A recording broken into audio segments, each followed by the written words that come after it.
Ang grupo ni Sensui ang mga tulak sa site.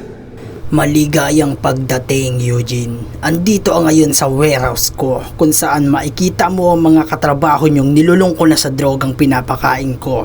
Kaya nirehab ko na sila. Eugene, wag ka nang kukuha sa kanila. Gusto pa namin. Bigyan mo pa kami. Gusto pa namin. Binaliw na nilang lahat ng mga katrabaho ko. Walang hiya talaga tong si Sensui. Imbis na nakakapagtrabaho ng maayos yung mga katrabaho ko, hindi na nakakapagpadala sa mga pamilya nila. Iba tong nararamdaman ko. Masdan mo silang lahat, Eugene. Lahat ng katrabaho natin. Nalulong na sila sa drogang pinapakain sa kanila ni Sensui. Hindi na nila naisip ang kanilang mga pamilya dahil gusto nilang humataw lagi sa trabaho. Kaya ganyan na nangyari sa kanila. Andito ba kayo, Eugene, para umiscore muli sa akin? Balita ko may buhos daw kayo. Papaalala lang, lowest 5H na ngayon dito. Huwag ka nang mahiya, Eugene. Sabihin mo kung magkano ang kailangan mo at ibibigay ko agad yun sa'yo. Gusto mong tubusin muna si Alfred, Eugene? Ano bang ginawa niya?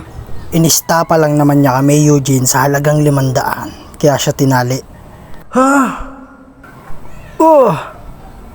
Matagal ko nang nakasama yan si Sensui sa site. Sira ulo talaga yan. Nang babalo ng mga tao yan kasama niya si Diwata. Pakawalan niyo si Alfred. Oo nga, pakawalan nyo na yan. Wala namang utak yan Hindi nyo alam, malaki talaga ang atraso sa amin ni Alfred. Kinuha niya kasi dito yung skwalang bilog. Kaya tinali din siya ni Sensui. Ano? Yung iskwalang bilog? Nabalitaan ko din na sinanla niya daw yun halagang 1,000. Sila Foreman. Por! Sandali lang, Por. Di ba si Lorcan yan? Uminom ng 2 cobra, walang kain kaya nahimatay. Gumaya sa akin, nahimatay din. Ako nga, hindi ko kinaya Tinan mo, ang sarap tuloy ng tulog niya ngayon.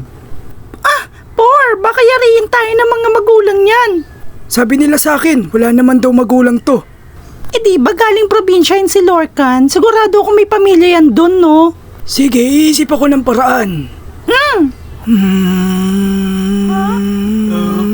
Ano bang iniisip mo, Por? Sabihin mo naman sa amin. Scatter na lang tayo.